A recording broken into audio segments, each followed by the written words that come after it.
हाँ जी, good morning, good afternoon and good evening to everyone present here watching this video as per your time zone. तो भाई जो अब यहाँ पहुंच चुका है उसने पक्का लेक्चर 1 तो देख लिया होगा। आज हमारा केमिस्ट्री का ऑफिशियल चैप्टर नंबर 1 स्टार्ट हो रहा है। Chapter number 1 chemical reactions and equations. लेकिन यहाँ पर लेक्चर 2 लिखा हुआ है इसलिए क्योंकि लेक्चर जो 1 है वो हमने बेसिक्स ऑफ केमिस्ट्री लिया है। भाई केमिस्ट्री पढ़ने से पहले उसकी भूमिका तो पता होनी चाहिए कि केमिस्ट्री होती क्या है। ठीक है, तो केमिस्ट्री पढ़ने के लिए हमने जो लेक्चर नंबर 1 पढ़ा है, जिसने भी वो लेक्चर नंबर 1 के नोट्स नहीं बनाए हैं पहले जाओ लेक्चर नंबर 1 को देखो। कहां मिलेगा लेक्चर नंबर 1? या तो चैनल सब्सक्राइब कर लिया तो तुम्हें सीधा मिल जाएगा, नहीं तो मैं लिंक भी दे दूंगी डिस्क्रिप्शन में। लेक्चर नंबर 1 देखो, उसकी वीडियोस बनाओ। अच्छा, कई बच्चे कहेंगे मैम बेसिक्स तो हमें आते हैं। अरे भाई कर लो बेसिक्स, मेरे साथ पूरी केमिस्ट्री करोगे तो मेरी लैंग्वेज में ही सोचोगे। फिर मुझे ये नहीं कहना पड़ेगा, मैं जैसे बोलूंगी। अब मैं आज मेरे बच्चों को बोलूंगी सोडियम, वो कहेंगे ना। मैं कहूंगी सोडियम, वो कहेंगे ना। मैं कहूंगी पोटाशियम, वो कहेंगे कि। तो फटाक से फॉर्मूलाज मेरे साथ सीखोगे तो मेरी लैंग्वेज में आगे समझना चैप्टर्स को बहुत ईजी रहेगा। पूरी केमिस्ट्री हम बहुत अच्छी करने वाले हैं। ठीक है, बहुत अच्छी तुम्हारी जर्नी रहने वाली है। और जैसा मैंने कल कहा, तुम्हारी सारी टेंशन्स अब खत्म हो चुकी है। सारा कंटेंट, सारे नोट्स तुम्हें डेली मिलेंगे। अच्छा, उससे रिलेटेड एक इंफॉर्मेशन भी मुझे देनी थी। आज मेरे पास बड़े पर्सनल मैसेज आए बच्चों के कि मैडम एक संडे तो ऑफ दे देना हमें। ठीक है, तो एक दिन तुम्हारा और एक दिन मेरा।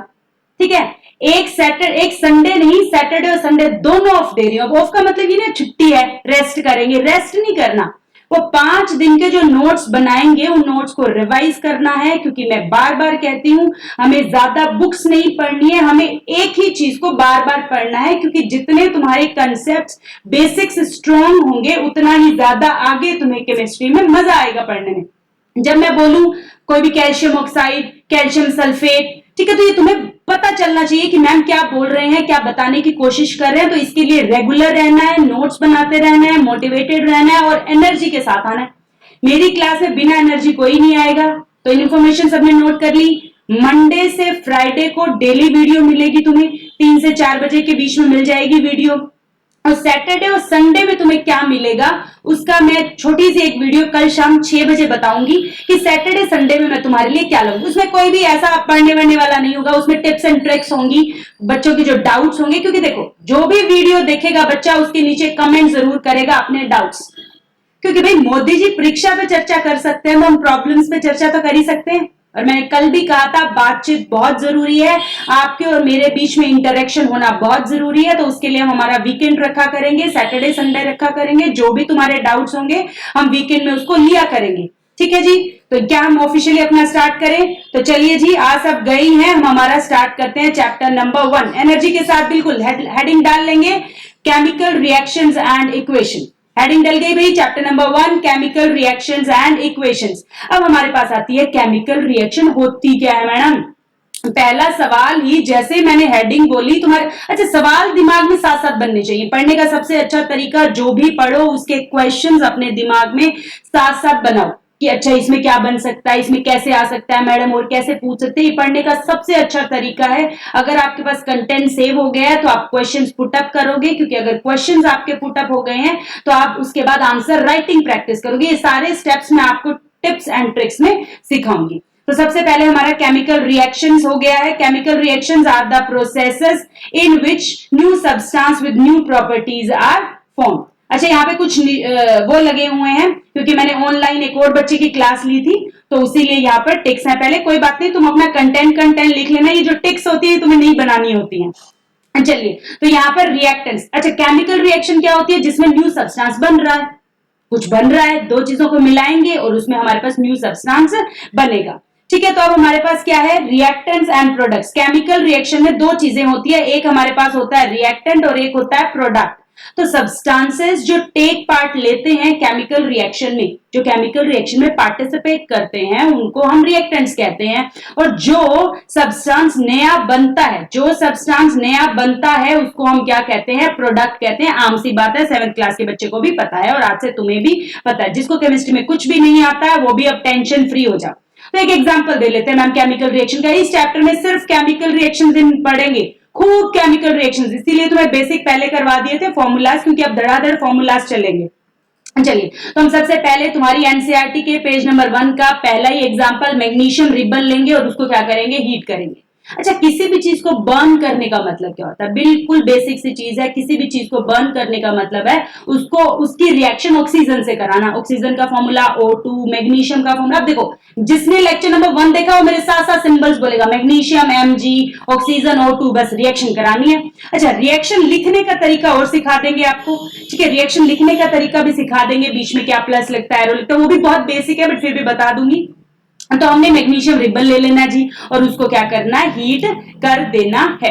अब जैसे हमने मैग्नीशियम रिबन को हीट करा, मैं तुम्हें ये पूरा दिखा देती हूँ सेटअप। देखो यहाँ पे देखो, सबसे पहले हम ये टोंग्स होते हैं, टोंग समझते हो, चिमटा, जैसे देसी भाषा में अगर मैं कहूँ तो एक टोंग, साइंटिफिक में इसको टोंग कहते हैं। इससे हमने मैग्नीशियम रिबन को बड़ा कहते हैं दूर दूर रख के, आंखों से दूर रख के थोड़ा, ठीक है, और उसको बर्न करना है मैग्नीशियम रिबन को। और नीचे एक ऐसा ना ग्लास, वॉच ग्लास रख लेना है। वॉच ग्लास एक बाउल को कहते हैं साइंटिफिक लैंग्वेज में। और बर्नर तो हमने ऑन कर ही लिया, बर्नर में बर्न करेंगे। दैट मींस ऑक्सीजन की प्रेजेंस में, बता दूं ऑक्सीजन की प्रेजेंस में Mg है, उसको बर्न करना। रिएक्टेंट्स को हमेशा प्लस लगा के लिखेंगे।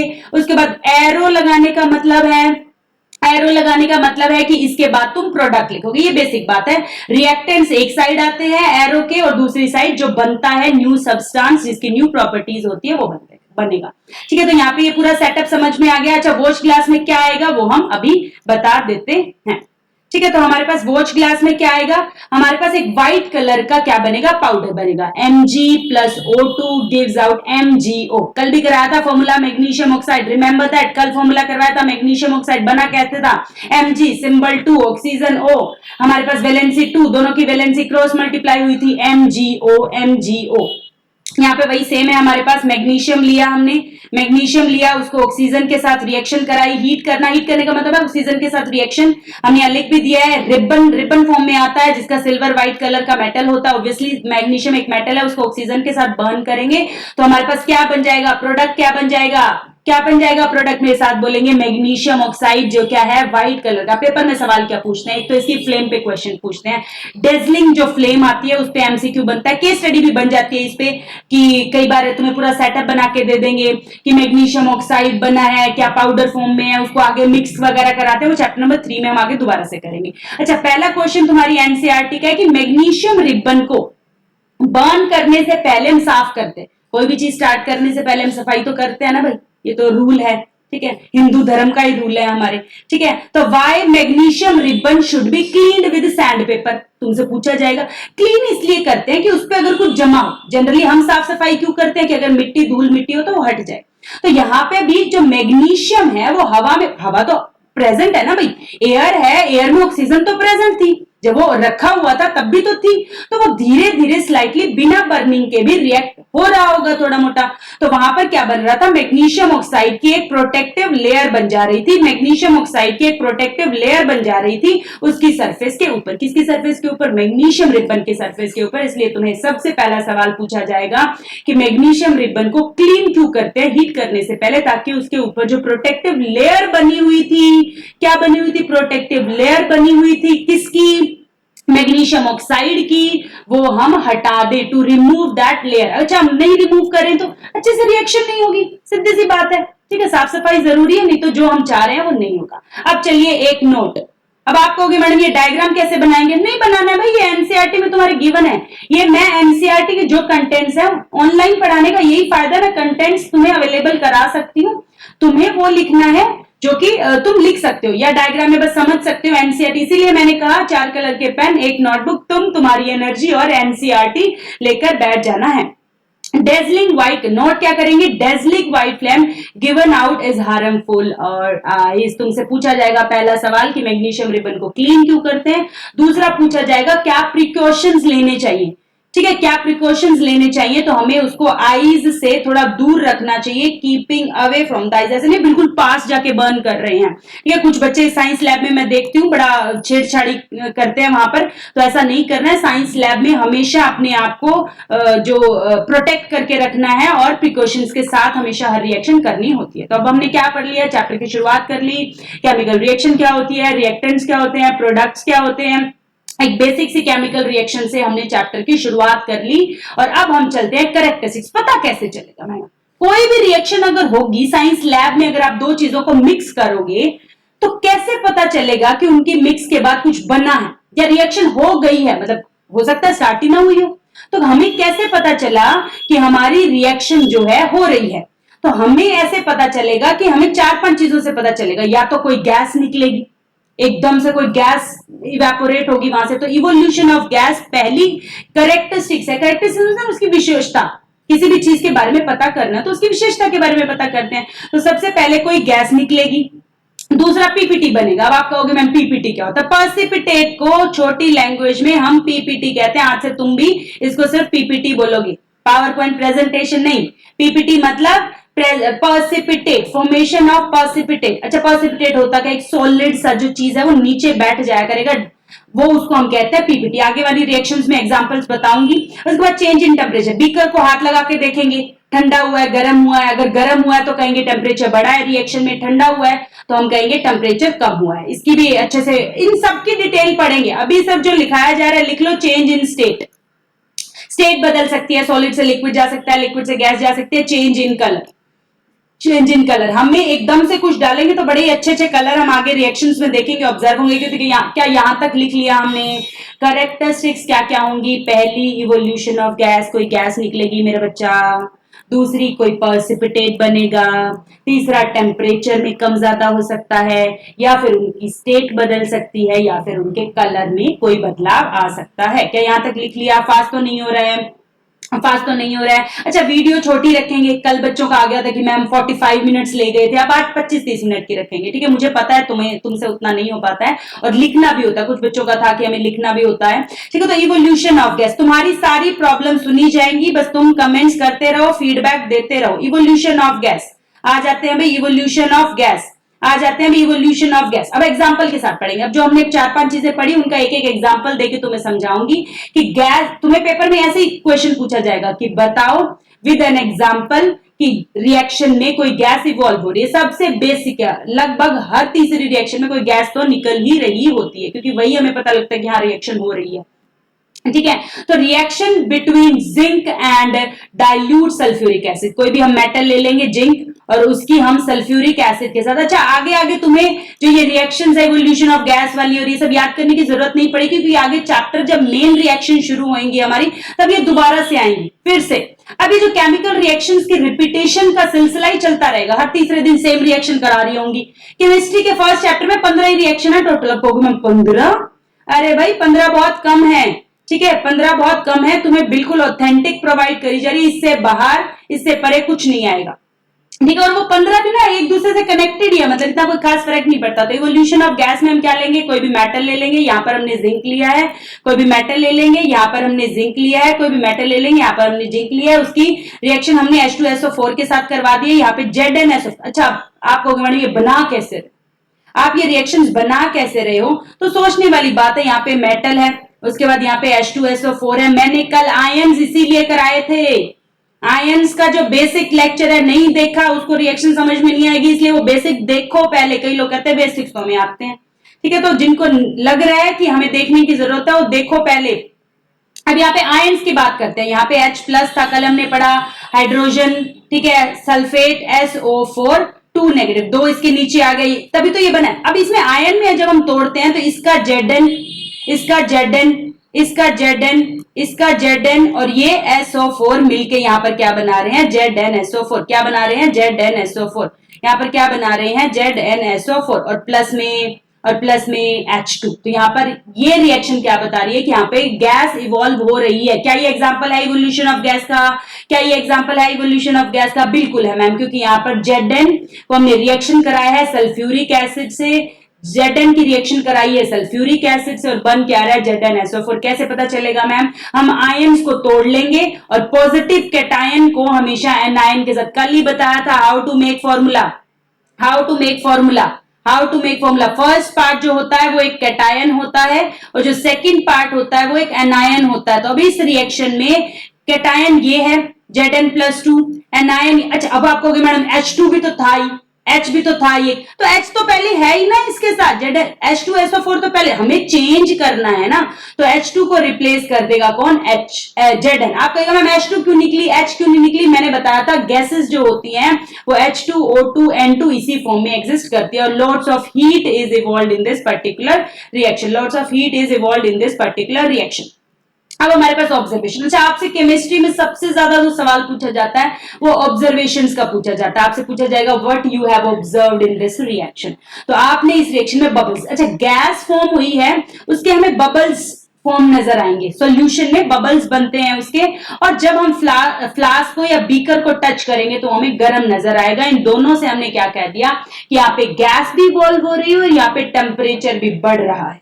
क्या यहाँ तक पहली बात समझ में आ गई? हमने पढ़ा evolution of gas, evolution of gas में गैस इवॉल्व होती है रिएक्शन के दौरान, कौन सा एग्जांपल है, Zn plus H2SO4 gives out ZnSO4 plus H2 plus lots of heat. अच्छा मैडम ये एरो क्या लगाया, ये हवाई जहाज का क्या उड़ाया है, प्लेन में बैठे बैठे, ये क्या है, इसका मतलब हमेशा, अच्छा दो एरो है केमिस्ट्री में, एक ऐसे वाला और एक ऐसे वाला, जब मैं किसी के साथ में ऐसे वाला एरो लगाऊं ऊपर वाला, इसका मतलब उड़ रही है, गैस है वो, और जब मैं ऐसे वाला एरो लगाऊं इसका मतलब वो नीचे बैठ रही है। ऐसा सिंबल हम जनरली पीपीटी के लिए बताया ना, पीपीटी सेटल डाउन हो जाते हैं नीचे, जैसे ऊपर कोई पानी होगा और नीचे मानो कुछ सेटल हो रहा है, तो उसको मैं ऐसे एरो से दिखाऊंगी और वो सॉलिड होगा, वो नीचे होगा, और ये गैस, ऐसा एरो हम गैस के लिए दिखाएंगे और नीचे वाला एरो हम सॉलिड के लिए दिखाएंगे। बेसिक बात थी।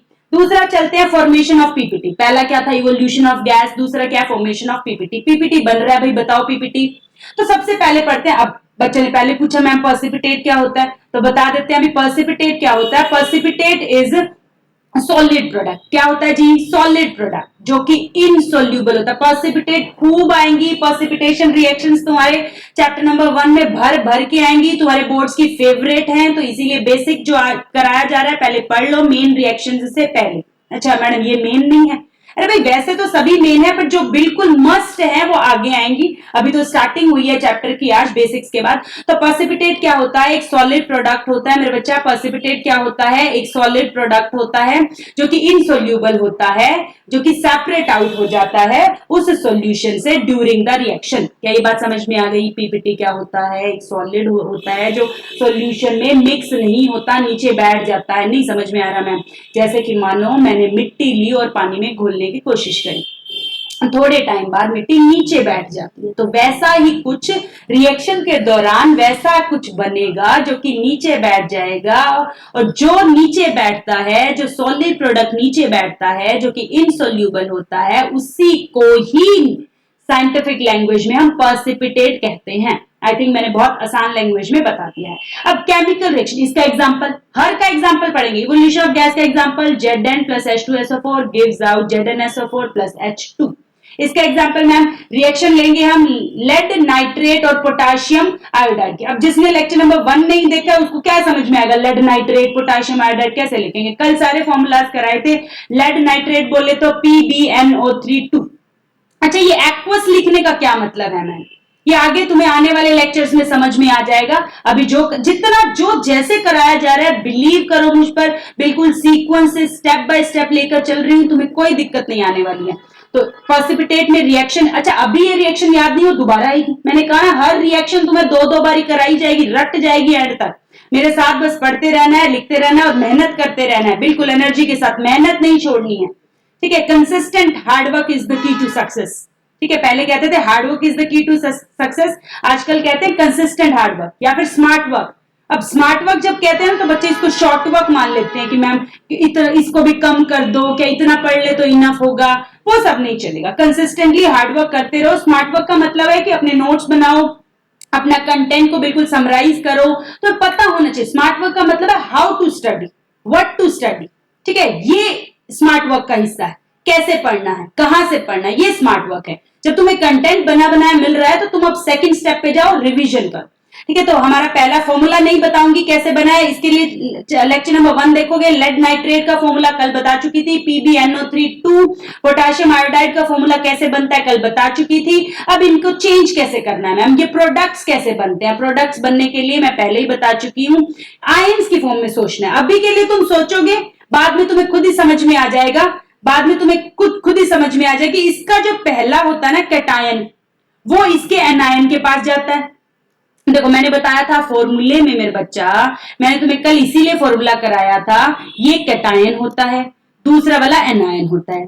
ये कोई फॉर्मूला, ये इसका कैटायन है, ये इसका, एक कैटायन और एनायन मिलके ही तो प्रोडक्ट बनाएंगे। तो अब यहाँ पर कैटायन कितने हैं, एक तो इसमें पहले वाले में और एक दूसरे वाले में, तो यहां से पीबी को उठा के दूसरे वाले एनायन के पास ले जाएंगे। अब ये पीबीआई क्यों नहीं लिखा मैम आपने, पीबीआई 2 क्यों लिख दिया?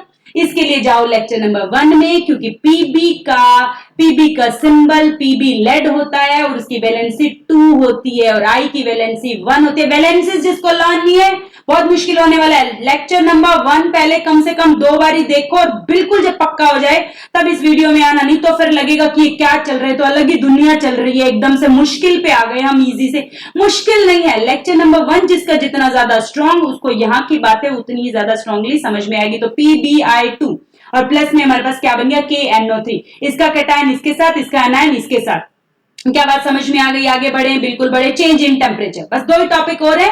जैसे कहा था 25-30 मिनट से ज्यादा हम वीडियो को नहीं लेकर जाएंगे और only Monday to Friday. Change in temperature कैसे पता चलेगा, ये तुम्हारे सिलेबस में अलग से मेंशन है। हालांकि जो तुम्हारी एनसीईआरटी है उसमें मतलब हेडिंग्स नहीं बनी हुई है, पर बना लो। Exothermic reactions and endothermic reactions तुम्हारी एनसीईआरटी का क्वेश्चन भी है, शायद क्वेश्चन नंबर 13-14 जो भी है वो हम डिस्कस करेंगे तब पता लग जाएगा। डायरेक्ट क्वेश्चन आएगा, what is exothermic reaction, what are endothermic reaction, right examples. तो सबसे पहले चेंज इन टेम्परेचर में 2 टाइप का होगा। टेम्परेचर में या तो चीज गर्म होगी या फिर ठंडी होगी। जब गर्म होगी तो उस रिएक्शन का नाम है एक्सो, तो चीज बाहर निकल रही है। जब गैस बाहर निकलेगी तो गर्म करेगी ना चीजों को, समझने वाली बात है, आम सी बात है, कॉमन सेंस की बात है। तो एक्सोथर्मिक रिएक्शंस में क्या होगी, रिएक्शंस क्या, एक्सोथर्मिक रिएक्शंस में क्या होगी, reactions in which heat is released, are called as exothermic reactions. ठीक है, जैसे कि अभी अभी हमने पहली रिएक्शन करेगी, दोबारा नहीं करेंगे अब रिएक्शन, वही रिएक्शन यहां चेप देंगे। ठीक है, बिल्कुल कॉपी पेस्ट। ठीक है, जिंक प्लस में H2SO4 गिव्स आउट क्विक, हमारे पास क्या देता है, हमने करा था Zn plus H2SO4 gives out ZnSO4 plus H2। अच्छा, एक और रिएक्शन यहाँ पे बोल दी, quick lime plus water. Quick lime तो हमने पढ़ा लग रहा है, काउ कल करा था CaO, वाटर का फॉर्मूला H2। इन दोनों की रिएक्शन से क्या बनेगा, इसके लिए तुम्हें वेट करना होगा। बस अभी हमने लिख दिया है, आगे चैप्टर्स में ये सारी रिएक्शंस कवर होती जाएंगी। तो यहाँ पे चेंज इन टेम्परेचर का हमारे पास आ गया। बर्निंग ऑफ कार्बन, अच्छा किसी भी चीज को जलाते हैं एटमॉस्फेयर में तो ऑब्वियसली बात है वो एक्सोथर्मिक रिएक्शंस के एग्जांपल होते हैं, इस बात को रिमेंबर कर लो। एक्सोथर्मिक का कोई भी एग्जांपल ना याद आए तो किसी भी चीज को बर्न कर दो एटमॉस्फेयर में। हर बर्निंग का मतलब ही है भाई आग लगना, हीट प्रोड्यूस होना, तो बर्निंग एक्सोथर्मिक होती है, इसमें कोई बात नहीं। एक्सोथर्मिक का मतलब हीट रिलीज हो रही है, एक्सोथर्मिक का मतलब हीट रिलीज हो रही है, एक्सोथर्मिक का मतलब हीट रिलीज हो रही है। एंडोथर्मिक क्या होती है madam, endothermic reactions are the reaction in heat is observe, ले लेते हैं हम हीट, चीजें ठंडी हो जाती है। जब बीकर को हाथ लगाएंगे तो बीकर ठंडा हो जाएगा, बीकर क्या हो जाएगा, ठंडा हो जाएगा। उसमें क्या थी, हीट बाहर आ रही थी, बीकर गर्म हो रहा था, उस रिएक्शन को एक्सोथर्मिक कह रहे थे। इसमें बीकर ठंडा हो जाएगा। एग्जाम्पल क्या है, इसका एग्जाम्पल तुम्हारे डू यू नो में गिवन है।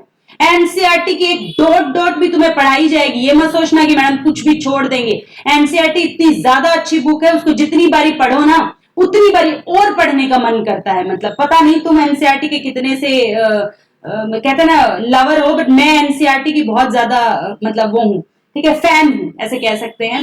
Reaction of barium hydroxide, barium oxide का फॉर्मूला कल बता दिया था, अमोनियम NH4, अमोनियम बोलते ही NH4, क्लोराइड बोलते ही CH। तो फॉर्मूला हमने लिखा, इक्वेशन हमने लिखी। दोबारा इक्वेशन बनाने का तरीका, पहले दोनों फॉर्मूला जिन दोनों के बीच का बोला है, जैसे कि बेरियम ऑक्साइड तो उसका लिख देंगे, अमोनियम क्लोराइड उसका फॉर्मूला लिख लेंगे। फिर क्या स्टेप है, इसका कैटायन इसके अनायन के साथ और इसका कैटायन इसके अनायन के साथ, और आयंस दिमाग में रखते हुए, क्योंकि अब देखो Ba का 2 होता है तो यहाँ पे BaCl2, दोबारा बता देती हूँ, जो कुछ लोग हैं जो लेक्चर नंबर 1 नहीं देख रहे हैं उसको Ba valency 2 Cl valency 1 cross multiply करेंगे BaCl2, और यहाँ पे अमोनिया एंड वाटर साथ में निकलता है, याद रखना। आप कहोगे मैम यहाँ पे अमोनियम हाइड्रोक्साइड क्यों नहीं निकलता, अमोनियम हाइड्रोक्साइड निकलता है लेकिन वो टूट जाता है अमोनिया एंड वाटर में, ठीक है जी। और इसी वाटर के बनने की वजह से ही ये बीकर ठंडा हो जाता है। पानी के छींटे मारते हैं किसी चीज को ठंडा करना हो तो, ठीक है, ठंडे हो जाओ, पानी पी लो, जब हमको गुस्सा करता है तो हम कहते हैं ना पानी वानी पी लो, ठीक है। तो चेंज इन टेम्परेचर हो गया। उसके बाद हमारा आज का लास्ट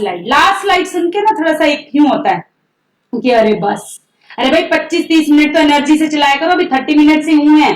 ठीक है, चलिए, chemical reaction between zinc granules and dilute sulphuric acid. अब नोट कर लो, फटाक से एक नोट डालो कि हमारे पास जो केमिकल, अभी अभी हमने पढ़ा evolution of gas, formation of PPT, evolution of gas, formation of PPT, change in temperature, ये सब अभी हम पढ़ के आए हैं। और इनसे हमने क्या सीखा है कि कोई भी जो रिएक्शन होती है, जैसे हमने पहली पढ़ी थी इवोल्यूशन ऑफ गैस, उसमें गैस भी निकल रही थी और बिकर गर्म भी हो रहा था, यानी कि एक रिएक्शन दो चीजें भी, दो कैरेक्टरिस्टिक्स भी शो कर सकती है भाई, मल्टी टैलेंटेड लोग। ठीक है, मल्टी टैलेंटेड लोग। ठीक है, तो यहाँ पे इवोल्यूशन ऑफ गैस भी हो रही थी। अब देखो, जिंक ग्रेन्यूल और ये डाइल्यूट सल्फ्यूरिक एसिड वाली रिएक्शन आज के लेक्चर में मैं 3 बारी बता चुकी हूँ, ये तीसरी बारी है, और फिर भी कह रहे हैं कि अभी भी अगर तुम्हें केमिस्ट्री मुश्किल लग रही है तो फिर से रिवाइज करो, फिर से पढ़ो, मुश्किल कुछ नहीं है। मैं नेगेटिव सोच की बिल्कुल स्पॉटर नहीं हूं, मुझे लगता है नहीं आना इज नॉट अ सोल्यूशन।